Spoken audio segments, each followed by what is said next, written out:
Okay, it's up everybody, and we are live. Yeah, everything seems to be in order. Okay, nice, that's all sorted out. No issues today.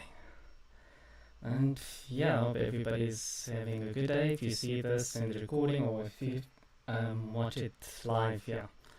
So, what if I told you that being too good and what you do can actually destroy your chances of success? You know, there are moments when you can actually be too good. And the problem's not in your ability. It's not because you are good yourself. It's not because you lack skill. It's not because of anything you yourself have specifically done. But it's because of how another person has felt. How your actions have made them felt. It's because you made the other person realize that, oh crap, somebody's able to replace me, and not even just replace me, is probably even better than me. This is where law number 1 from the 48 laws of power, never outshine the master, comes into play. But here's the twist, we can see it playing out in so many situations where you're like, okay, maybe that is true. But there's so many times when it is not true, when the complete opposite is needed.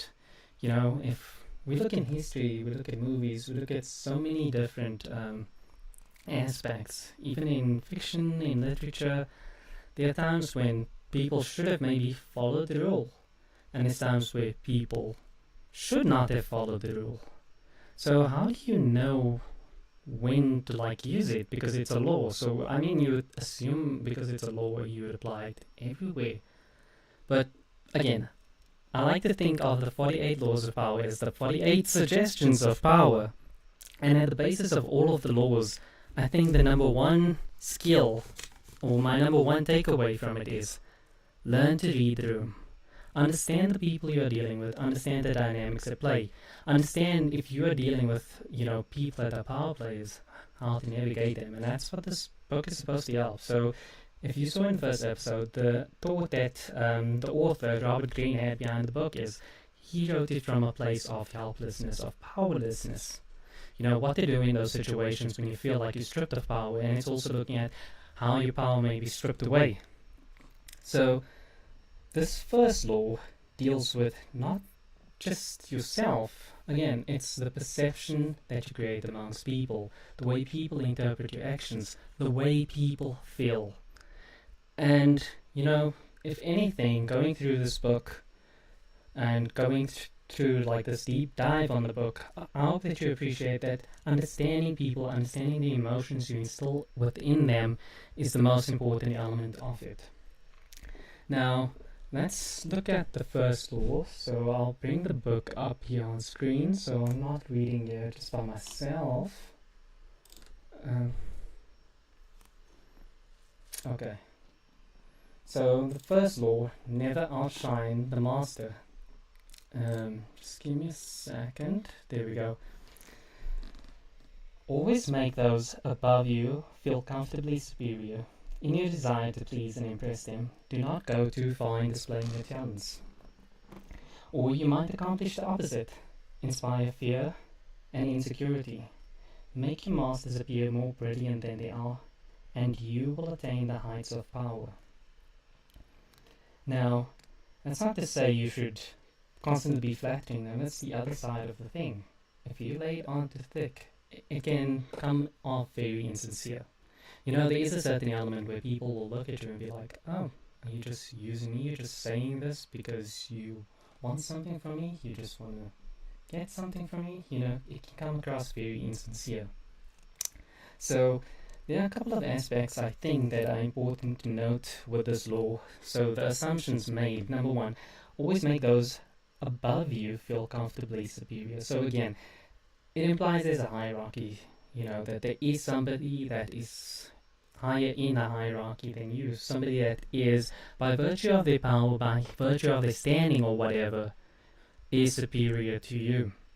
So it's dealing with those situations, and then it's also, again, it's not just somebody that is above you, it's somebody that takes pleasure in being above you, somebody that loves power, somebody that likes that idea that approach of being above others, that values it, that wants to feel important, that wants to feel like they can do things to people and they have no say over it.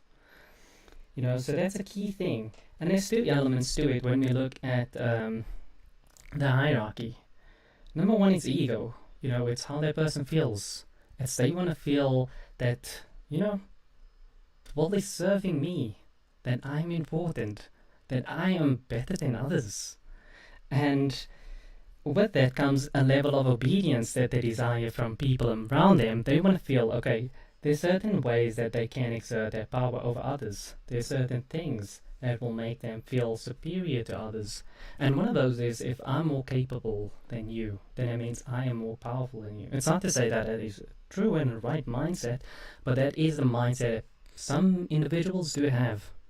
And again, some could even be ourselves. I know myself, I'm like that. If I'm playing a video game, I want to feel like I'm the best player in the video game again. And, if you play online and you've ever seen, like what happens when you go in voice chat or in game chat, oh boy, we like to give each other little insults, and want to show that we are the better player and hold it over another person as well. So, again, if you want to cozy up to somebody, then this should be something that maybe you take into mind, that you keep at heart. Do not outshine the other person. Like, again, the other caveat to this is, do not outshine, do not go above. Like, still be competent, still have the ability, because again, there's a certain level where you don't want to be seen as too incompetent. So there's two ways that you can do it. It's either you dim your light, or you amplify the light of, your masters in this case. The person above you, the person that you are, I don't want to use the word inferior, but somebody that you are reliant on. So the reason why I'm saying reliant, it can be whatever dynamic is at play between you. So in a workplace, it's your boss. He has a direct say in your terms of employment. But let's say in a social setting, like in a group setting, so an example of Mean Girls, for instance, where they were the popular girls, and they had a little dynamic going on there. It could be that setting as well, that one girl in the group. So in the movie Mean Girls, if you've seen it, Regina is seen as the head of the popular girls. There's a hierarchy there, and then again, in that example, in that situation, it's highly egotistical. Like, she wants to be seen as the highest. And in that situation, Katie, Katie, I don't remember the name exactly, the new girl, she joins the group, and you can see this dynamic playing out. Like, on the one hand, she has to conform, to join the popular girls. She has to play the part. She has to also be, has to be like the popular girls. She can't be too different, or she gets excluded, So she has to have a certain level, but that level has to be within a threshold. It can't go above, and it also can't go below. Because again, if somebody is in that position and they're very egotistical and they care about their standing, they're also concerned with the people that they associate with. So again, in that situation, it might be difficult to dim your light. So then what you do is you find ways to amplify the greatness of another. And in Mean Girls, Regina's friends do this. When she says, oh, I need to lose 3 pounds. And then her friends immediately say, oh, but you're so skinny. That's an example of it. But then again, in that situation, let me pull up the clip actually. Let's get that video clip. Here we go. How are you? Oh, okay, it's not coming up. Okay, yeah, in the meantime, while I'm getting it. So in that example, you can see where there's an element that you also want to come across as sincere. It mustn't seem forced. Because again, there's certain things that you can say, and it's like, okay, it's believable or it's not believable at all. So, yeah, here's the clip. I'm new. I just moved here from Africa. What? I used to be homeschooled. Wait, what? My mom taught me at home. No, no, homeschool is. I'm not retarded. Okay, no. That's not the clip. Okay, I thought I had it up here. Okay, never mind. Just ignore that thought for the time being. But the idea is, again, if you're going to do it, it needs to also be very not subvert. It mustn't be overt. You know, you must be a bit sly about it. It must be kind of under the surface, under the radar, not that obvious that, you know, it seems like you're just pandering to get the attention of the person. And, well, this speaks to, again, the other element. The one element is the ego. You know, that a person wants to feel important, that they want to feel that, oh, I have power over you, or I have power over others. The other element of it is status. Because, again, the ego, they tend to go hand in hand. So status is the person standing, that they are above others. They don't want to feel like, oh, you know, am I slipping? Is this person getting above me? And it's the loss of status that causes problems with the ego. You know, it's the insecurity that comes from it, the fear of loss. And when you outshine the master, you know, the person that your standing is dependent on, it gives the sense that they can be replaced by you, because not only replaced, that you might even be adored more than them, which is even worse, because again, if you are better than them, then why do people need to praise them? And a large portion of this is also a zero-sum mindset, where there can only be one head. And again, there will be situations when this is at play, when it is a genuine concern, something that genuinely happens. And, well, there's two ways to navigate it. Either you find a way to change the perception that there can be two kings, but more often than not, that is a lot tougher than just, you know, for the time being, playing the role.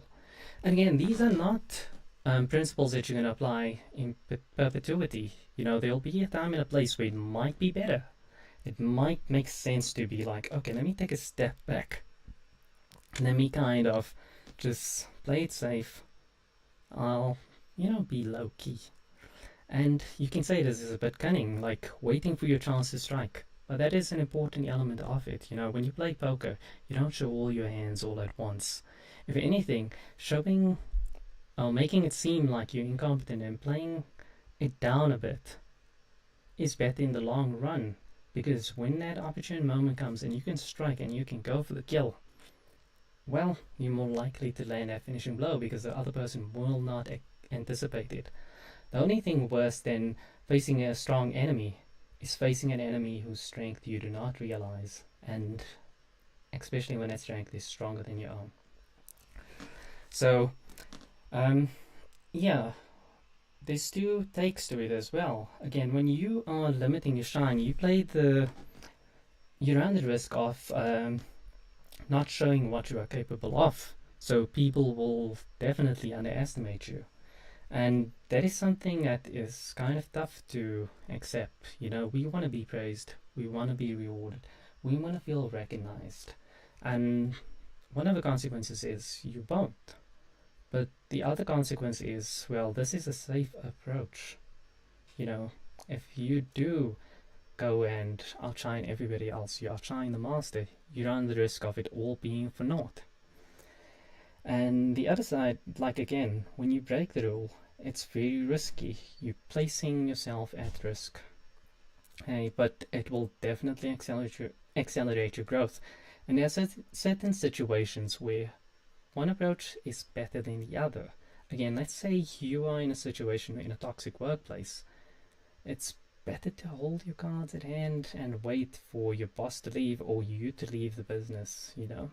That could be better in the long run than for you to go and do that, and then then for you to go and show all your talents and everything on show, and then, you know, they look for a way to work you out. They come up with excuses, they make grievances and stuff, kind of working you out, you know, constructively. So, yeah, with that out the way, let's have a look here. We're gonna skip the story. So again, if you're interested, the book is available online. It's quite an old book. It's easy to find. But I want to look at here the interpretation. So again, this first example is titled "The Transgression of the Law." So it's where somebody broke the law, and it was to their detriment. And in this example, it's Louis the 14th, finance minister, Nicolas Fouquet. I hope I'm pronouncing it right. He kind of wanted to impress Louis the 14th, but in his pursuit to impress him, he was actually doing the wrong thing. So Louis the 14th, the Sun King, was a proud and arrogant man. Key words, proud and arrogant. It's something that you always want to look out for when you're dealing with people that will inflate their self-importance, who wanted to be the center of attention at all times. He could not countenance being outdone in lavishness by anyone, and certainly not by his finance minister. And again, here's the second element you see. The first one was the element of ego, the person wanting to feel important and feel superior to others. And the second part is not his finance minister. Again, it's the status of the person. People don't mind being outshone or shown up by somebody that they view as superior to them. Again, if this was, let's say, the king of another country, let's say he was the king of Luxembourg and the guy showing him up is the king of France, then it's like, okay, he's a lot more powerful, he's in a bigger nation and all of that stuff. You make all the justifications for it. Like, he might feel a bit grieved, but again, even if he feels insecure about it, there's nothing he can do about it. The key thing about this is when your livelihood or your standing is dependent on another person, it's best to be give the impression of being inferior to that person. To succeed for Fouquet, Louis chose Jean-Baptiste Colbert, a man famous for his parsimony and for giving the dullest parties in Paris. Colbert made sure that any money liberated from the treasury went straight into Louis's hands. With the money, Louis built a palace, even more magnificent than Fouquet's, the glorious Palace of Versailles. He used the same architects, decorators, and garden designer, and at Versailles, Louis hosted parties. At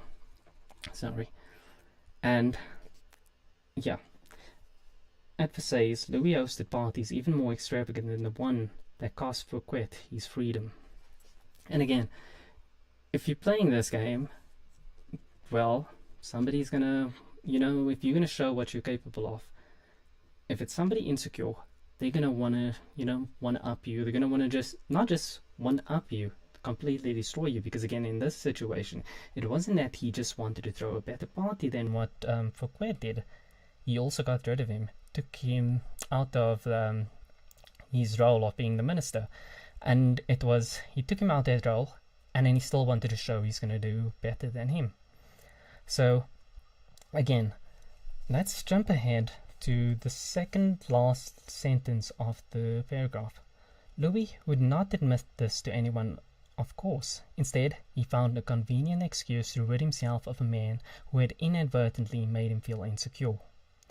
So, such is the fate, in some form or other, of all those who unbalance the master's sense of self, poke holes in his vanity, or make him doubt his preeminence. So, when the evening began, Fouquet was at the top of the world. By the time it had ended, he was at the bottom. This was said after one of his parties by Voltaire.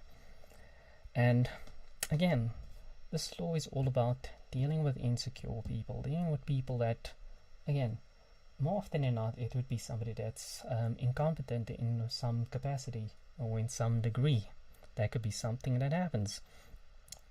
It's also dealing with this dynamic where somebody does things to make themselves feel superior. Again, it's also the nature of the activity, because what King Louis XIV valued was his parties and being seen to have this lavish lifestyle, be the center of attention.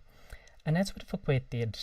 You know, he went and one-up him at something that King Louis felt passionate about, something that inflated his ego, something that showed how powerful and important he is. Let's say, Fouquet, what he did is he went and showed that he's better at bookkeeping than King Louis is. Do you think King Louis would really care about it? You would hope that his finance minister is better at bookkeeping than him. We all, to some extent, know that there are things that people are better than us at. What matters is not being seen as superior to somebody at something that they value, that they highly value, something that the ego is directly attached to. So it's not a universal concern or thing that you have to consider, but it's what is it that this person really highly values? And again, the other element that I see from it is if I think of myself, you know, there's things that I enjoy doing and I don't necessarily want to share it with anybody else. I don't want anybody to show me they can also do it. So a good example is, let's say, video games, and I like playing my video games. And I like playing video games for myself and on my own. I'm gonna be a bit annoyed if I'm like playing this video game and then somebody plays the exact same video game, and then, okay, it's like, it could be coincidence, but then I jump to another game and they also play that video game, and then, okay, that's 2 in a row, that's a bit weird. And then I go for the third one, this weirdo's also playing it, and then I go for the fifth one, and the same pattern repeats. It's very off-putting. Them like, okay, does this guy not have any hobbies of his own? No. It's weird. Jeez, get a life. You know, then it's also, you know, you're copying everything I do and you're trying to one-up me on it. It gives the impression that you're trying to replace me, which is, again, the problem that we saw playing out. You know, they feel insecure because they are fear of being replaced. But again, King Louis was the most powerful guy. I don't think he feared being replaced. If anything, it was he feared being replaced in terms of being seen as the center of attention. So if somebody is, let's say your master, that's the word he uses, they can actually, if you don't dim your light, they can remove it. And that's the play they will more often than not make. They won't try and be nice. They will remove you completely. They will cut it out. They'll unscrew the light bulb and throw it out the window into the other room. That's sort of the mindset and approach that somebody that's so self-important and has an extreme ego will play out.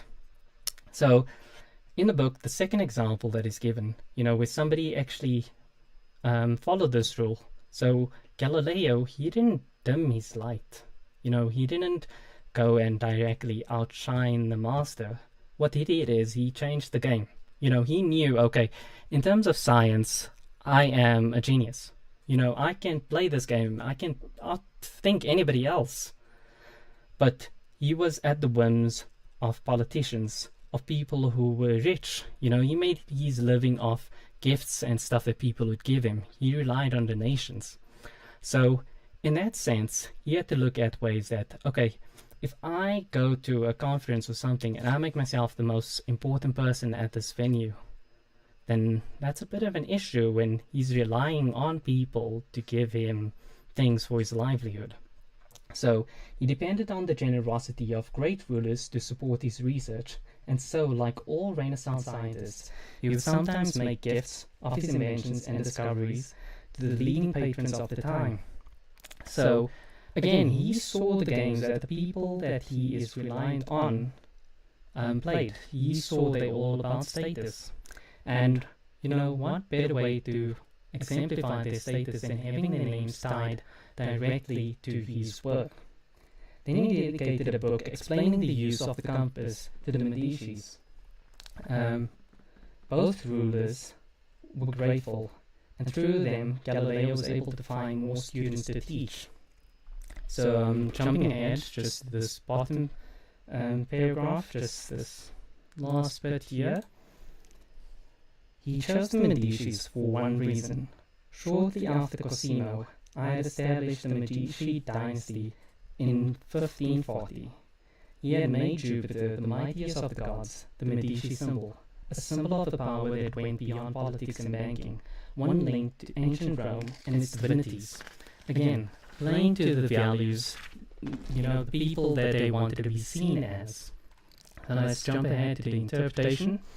One stroke, Galileo gained more with his new strategy than he had in years of begging. The reason is simple. All masters want to appear more brilliant than other people. Again, it wasn't about making them seem more important than himself also. It was making them seem more important than everybody else. They were politicians. So again, it was about their standing, their social standing, exemplifying it in that aspect. Like, they didn't care if they came across better than him. If anything, they probably thought they were superior to him. They probably looked at him as, oh, he's just this little research guy, this nerd. That could have been the thing, Again, him going and saying, hey, you better than me at this and that and that and that. It didn't have done anything. And going back to the example that I gave earlier, when, you want to make them seem more important, it must be meaningful, it mustn't be superficial, it has to have some merit. Again, with the example from Mean Girls, when Regina says, oh, I need to lose 3 pounds, and the girls say, oh, but you're so skinny. She looks at him like, I know you're just talking crap. But what Galileo did is, with his work, he tied the name directly to it. It had value. The things that he was doing for them, to make them feel more important. It was stuff that all could see. And it was things that he wasn't just doing for them, he was doing for other people as well. But at a certain point, he made the commitment that his next big thing will be tied directly to them. And then he would follow up whatever book he does, he would dedicate it to them. So it was a build on upon it. And it wasn't like it was just stuff he was doing willy-nilly or just for the sake of it, or coming across like he just wants to win their favor alone.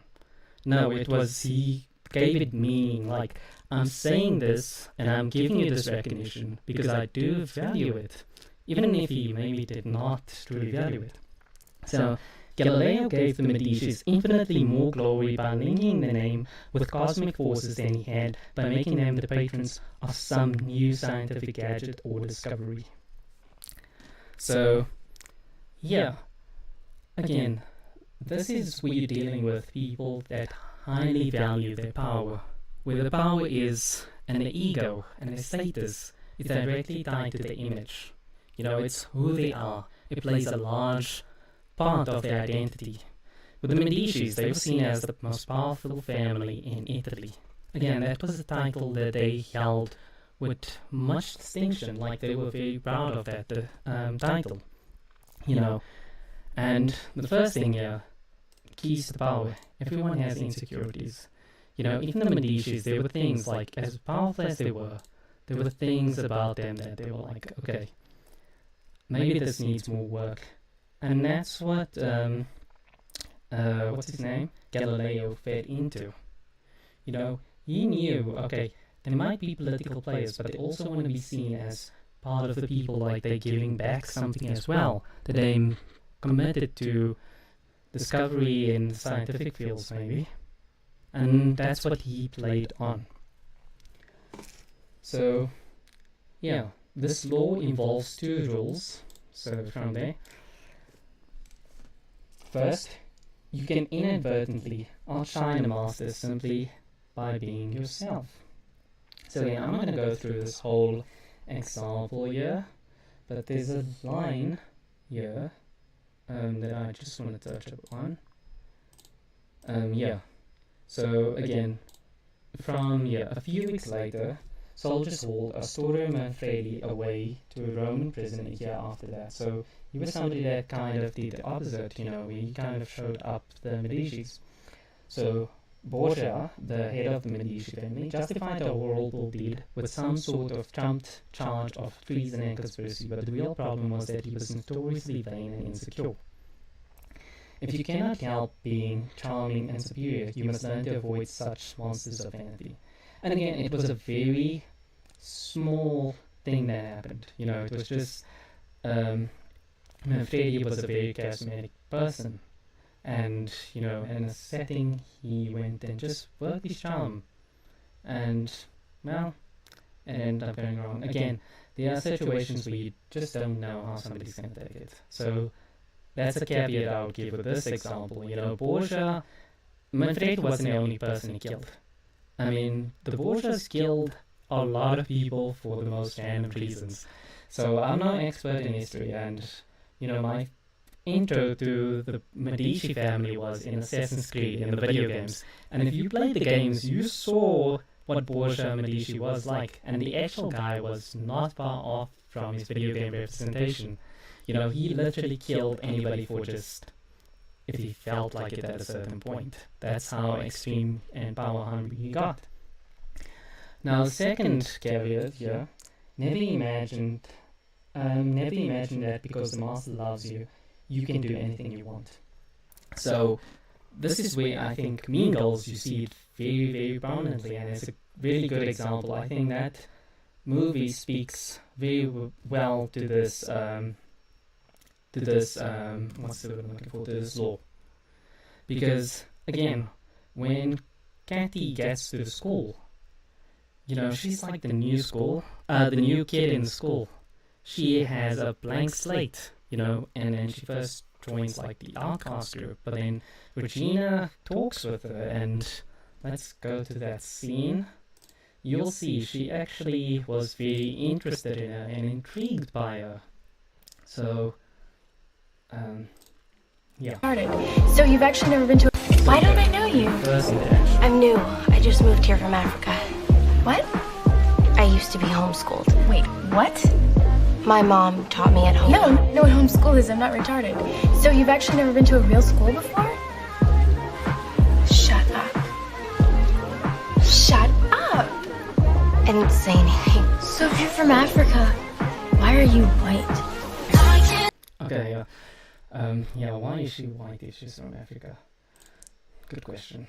Those are the questions we should be asking. No, but if you look, she took a direct interest in her. And then, if you've seen the movie, like how the story goes, where, again, as Kathy becomes more popular and then she starts flirting with guys and stuff, then Regina starts, it's like, oh, she thinks she's hot stuff, I need to deal with her, I need to take her out.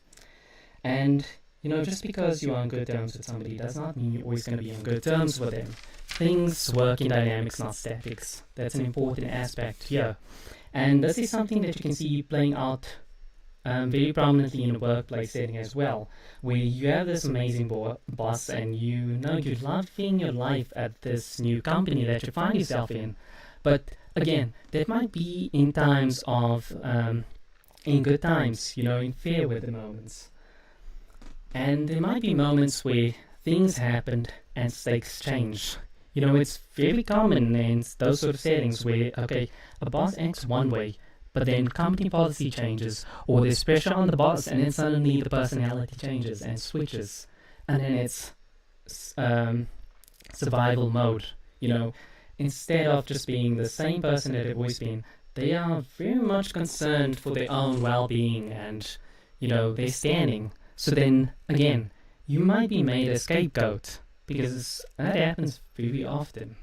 And how often do you see it happening? You hear from people about how they're being worked out and stuff. So again, there might be certain things that play out.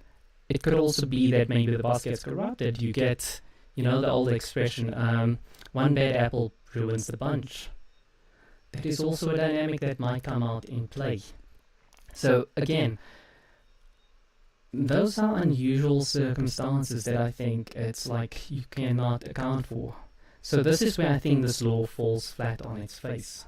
Because, again, if you are in those situations where you have a boss who's secure and standing is good, it's best to show your full capability, because you can't take for granted that, oh, he's suddenly going to feel insecure and I need to be worried about how things are going to pan out.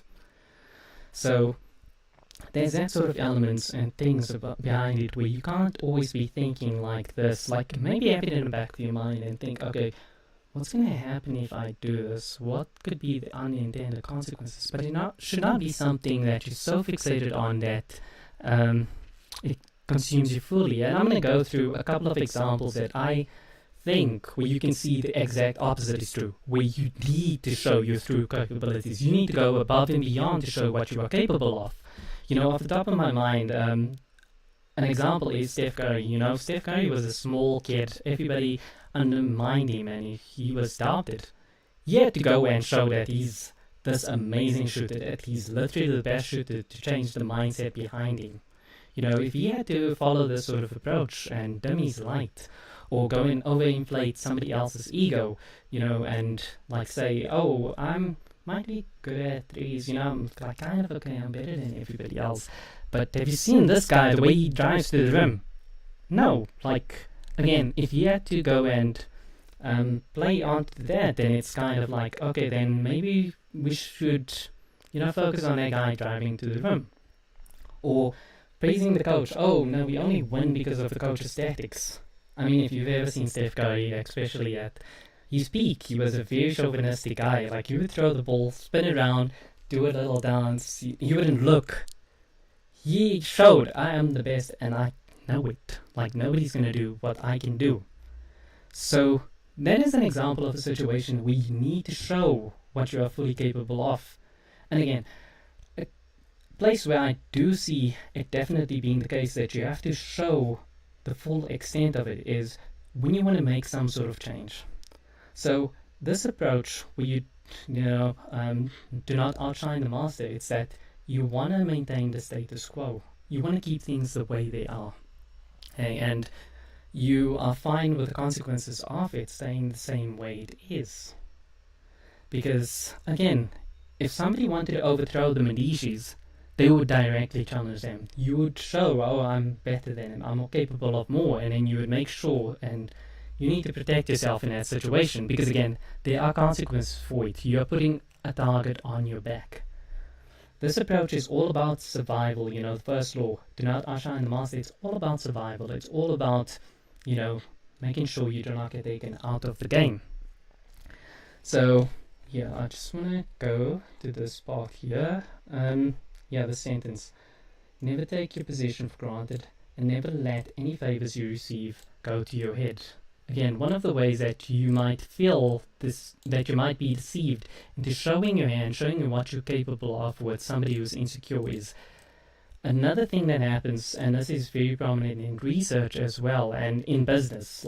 If you go and look at the story of Microsoft, or of Microsoft in particular, with Bill Gates, this is something he used to be very good at.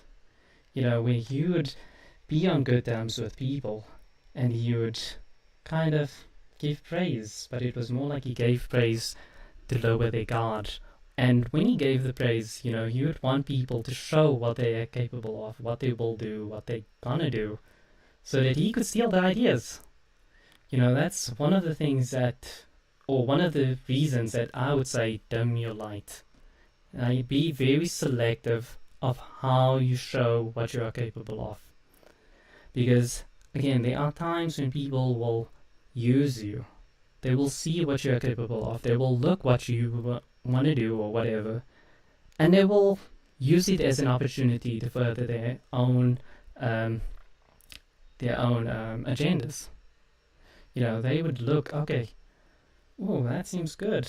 Maybe I should do that. And that's exactly what Bill Gates did with Windows. Windows was not his idea. If anything, he was told about Windows, and the guy literally told him, hey, don't use this idea yet. I know what type of guy you are. I want to launch it. First, wait for me. And then, boom, he went and ran with it. He waited for that day. They did not act on it. And then he simply acted upon it. The same thing with Zuckerberg and Facebook. Again, he also did a similar thing. So, again, when you show your light, you better make sure that everybody's going to see it. You don't want to be showing it in a dark alley. You want to show it where it will be very prominent.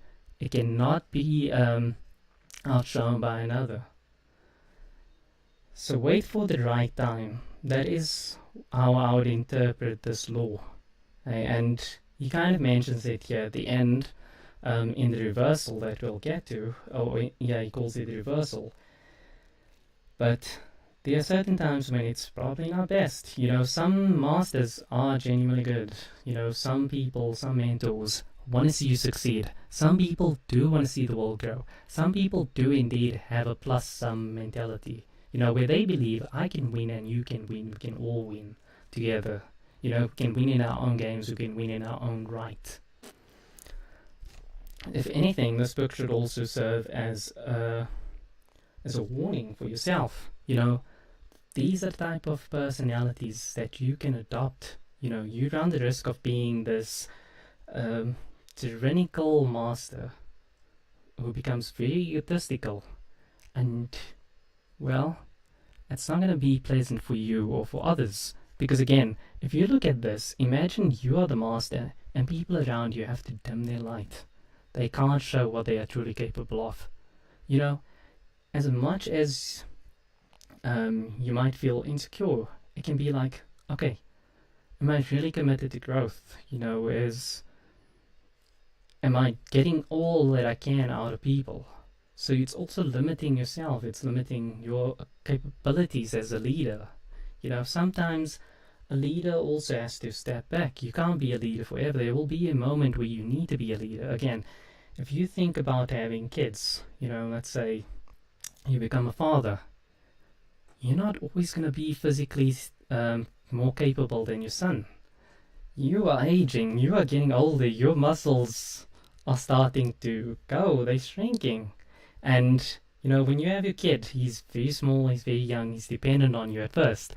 And then as he grows up, he grows older, he becomes more independent, he becomes stronger than you, he becomes more independent, he becomes financially independent, more responsible. That's a change you want to see. If I imagine with my kids, I would want that to happen. I want to have my kids be stronger than me or stronger than I've ever been. That would be testament to my ability as a father, me raising them. And if you do not change your mindset, like there is a time and a place where you'll be like, oh, I want to be the strongest guy. But there also has to be a time when it changes. If we look at any of the life stages from a psychological perspective, if we look at Eric Erickson's theory of personality development, there's different stages, and each stage has a goal.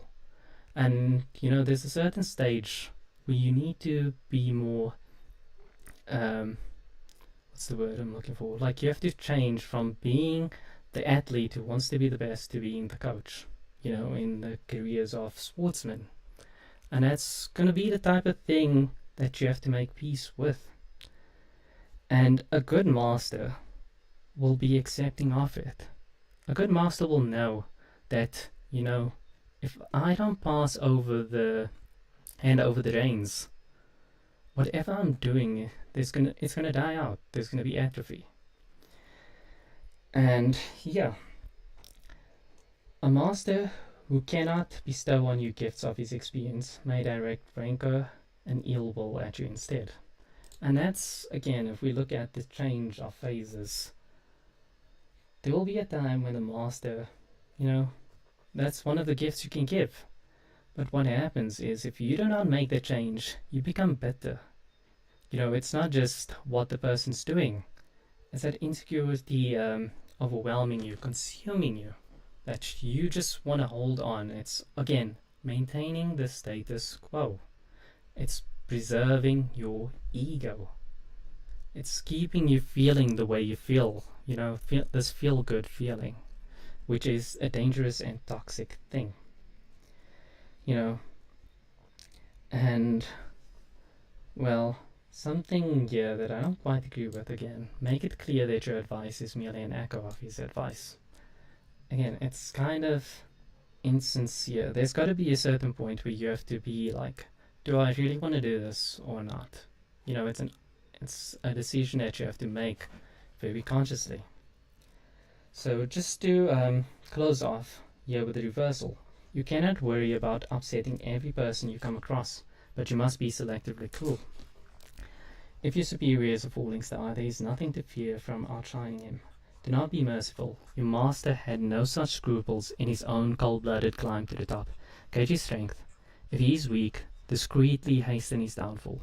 Outdo, outcharm, outsmart him at key moments. If he is very weak and ready to fall, let nature take its course.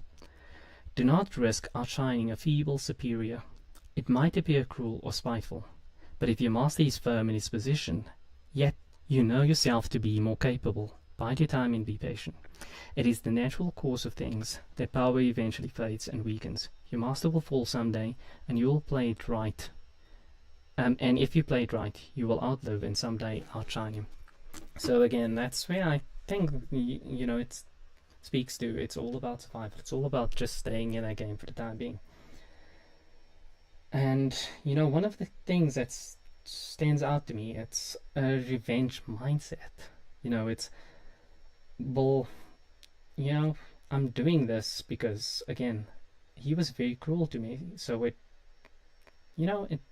not that big an issue if I take him out as well. It's just nature running its course.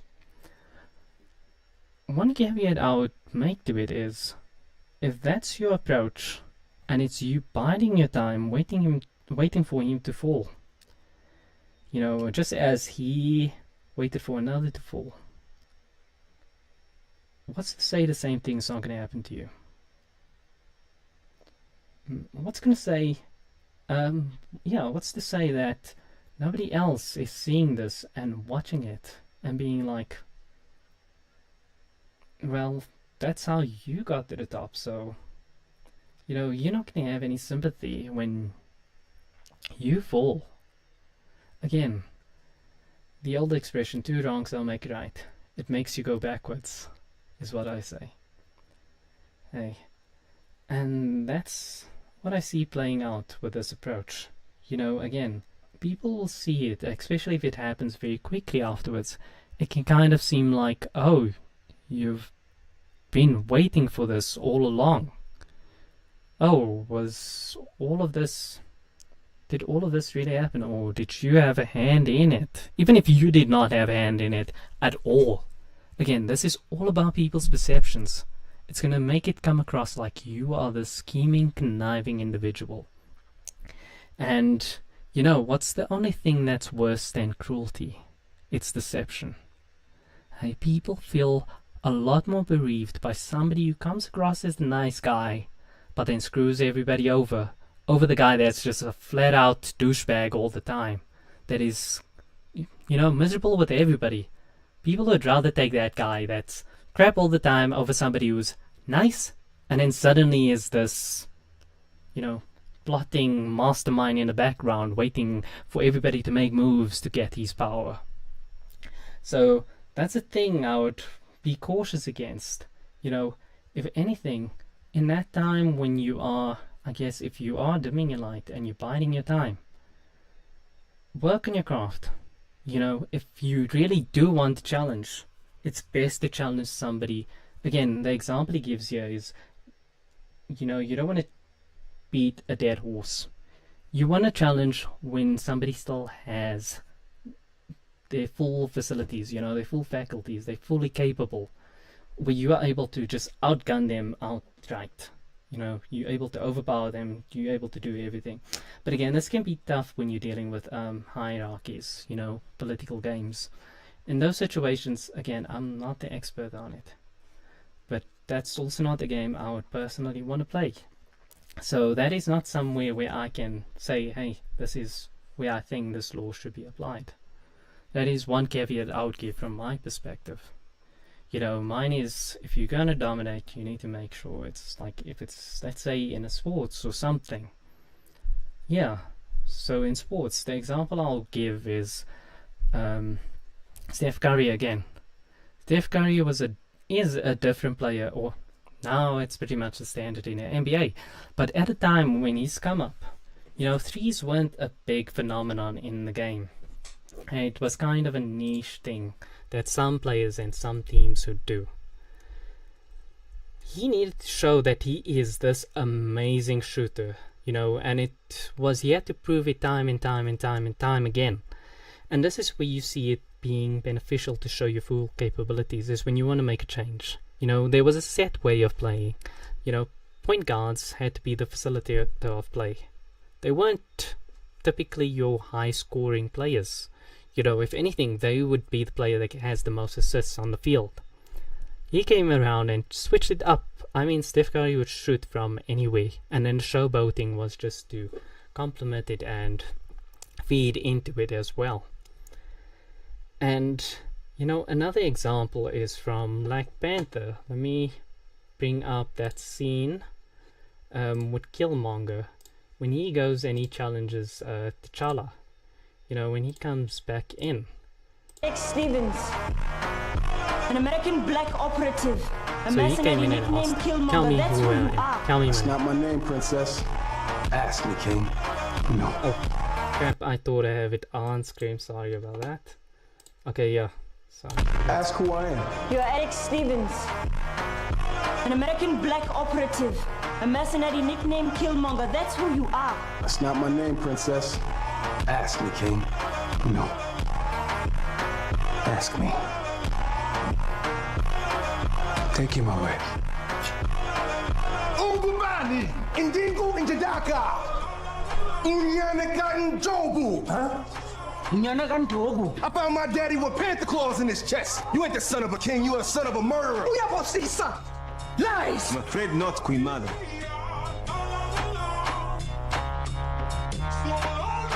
You Injanda Toka Njogu. Hey, auntie. You see, when he came in, he directly challenged him. He made his intentions immediately clear. He did not go and play some superficial games. Hey, he was in secret training. He was in the military, you know, in special ops, going and honing his craft, becoming more capable until he was ready, and he came up to challenge him straight away. You know, he couldn't play those games where he hides his abilities. You know, he wanted to be the king. He wanted to be the Black Panther. He had to show, hey, I'm gonna be the Black Panther. Again, those are situations where you need to do it. And again, it doesn't have to be where you're directly challenging somebody. So the last example I'm gonna give is from The Wolf of Wall Street. You know, when Jordan Belfort comes in.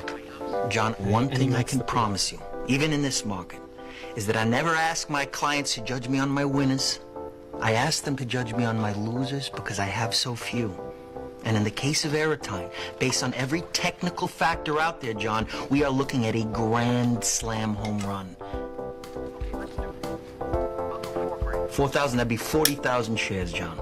Let me lock in that trade right now and get back to you with my secretary with an exact confirmation. Sound good, John? Great. Hey, John, thank you for your vote of confidence, and welcome to the Investors Center. Yeah, thanks a lot. Bye-bye. How'd you fucking do that? Just like that, I made $2,000. The other guys looked at me like I just discovered fire. And this is where you can see it's, you know, it wouldn't have done any good to Demi's light, you know, to not go and outshine everybody else. Because again, when he started working there was a hierarchy in place. Everybody had status, you know. And he came in and he showed he's all about the business straight away. And, you know, that he could make more money for them than they could without him. So again, it was yet to show he's, you know, what he's truly capable of. When your ability feeds directly into somebody's status, it is beneficial to then show your full capabilities. So, if I go back to the example of the first one of the finance minister, you know, Nicolas Fouquet. What if instead of him going and throwing these big lavish parties, he threw them and say, oh, it's all because of King Louis XIV. He's the man responsible for it, you know, give him the recognition. You would still be proving to King Louis that, hey, I am capable of this. But you would be attaching, you know, that recognition to the king. And part of it is also, I imagine, he was egotistical himself, Nicholas Fouquet. You also wanted to be seen as, oh, I'm the person throwing these big lavish parties. And that's the thing, if you're gonna do that, you need to know what's at stake. So in those situations, he could have done that and worked his way up. And then, if you throw enough of those parties, then he could also start throwing them for himself. Again, it's not something that you always have to do forever. It can even be just for a time being, for a certain setting, for a season, just for a moment. Sometimes it's all about maybe just having progression is the other thing. It can be a build-up. It's not an outright coming guns blazing type of thing. So, yeah. That's how I would interpret it. It's that there's a time and a place and a way to do it if you're going to do it. And I do encourage you to do it, to show your true capabilities. I think everybody should. I don't think we should be dimming the lights. But you should do it consciously. You should be aware of where you are. You should be aware of whose presence you are in. You should be aware of the people you are dealing with. The biggest skill that you can learn from the book is to read the room. To be able to know, okay, is this somebody I should do it with or somebody I should not? It's understanding people's egos, understanding people's status, understanding what they have at stake. So there's another book that I really like as well, and it might be the next book that I do this. So for context, the 48 Laws of Power I've never read. This is my first time reading it. Skin in the Game is a book I've read 3 times. And, reading that book, and when I look at this book, it kind of makes a lot of things make sense when you look at what people have at stake. You understand what people value. That's what Skin in the Game is all about. It's what stake do people have in something. It's like, why do companies get foreign CEOs? It's about the ways they can make them feel valued to come here, like they're paying them a lot more. But then if they feel valued here, well, they can't go back to where they came from. If it's a CEO from Germany, he's going to earn a lot less in Germany than he earns here. So again, making somebody feel valued is a tactic that is being used very prominently in a lot of places. Because, again, if you play on somebody's status and ego, you kind of make them dependent on you. Again, if you're constantly praising somebody, and then your presence is taken away, and it's somebody that is not always being praised, or the people that praise them, their praise doesn't come across as sincere, it's going to be a big loss for them. And that's sort of the way you can stack the cards in your favor with this, where you do not outshine the master. It's that in the moment, you've built this relationship and you fed the ego and everything so much and you made them feel so important that when your presence is gone, it definitely leaves a void. So, yeah, it's a bit, I know it sounds very manipulative, and it probably is. But, yeah, sometimes if you're dealing with those individuals, they are abnormal individuals. Like, I like to believe in the good of people, and most people are not like that. But when in unusual circumstances, you need an unusual approach. You need to be a bit different when dealing with somebody who is different. So, yeah, here's the real question you need to ask yourself when, thinking of this all. Are you in a room where your success depends on making someone else feel powerful? Or are you in a room where your success depends on becoming the most powerful? Because, one of those situations will require humility. The other one requires boldness. If you're in a situation where your success means that you need to inflate somebody's ego, then this might be the right approach. Do not outshine the master. But if you're in a room where you need to be the most powerful, where you need to prove that, the way I do things is the best way to do things, like Steph Curry, again, with a 3-point, he needed to really boom on the field, He needed to be truly bold. And, when you confuse the two, that's how a lot of people have lost everything. Sometimes the smartest move is not showing how smart you are. And sometimes it is showing it so clearly that the world has no choice but to notice. And the key is knowing the difference. Yeah, so I hope, if anything, you learned something from it, that it's not just me rambling. Yeah, and I look forward, if there's any comments, reading them. I'll be sure to respond to all the comments. That's it from me, Kinley. Take care. Cheers.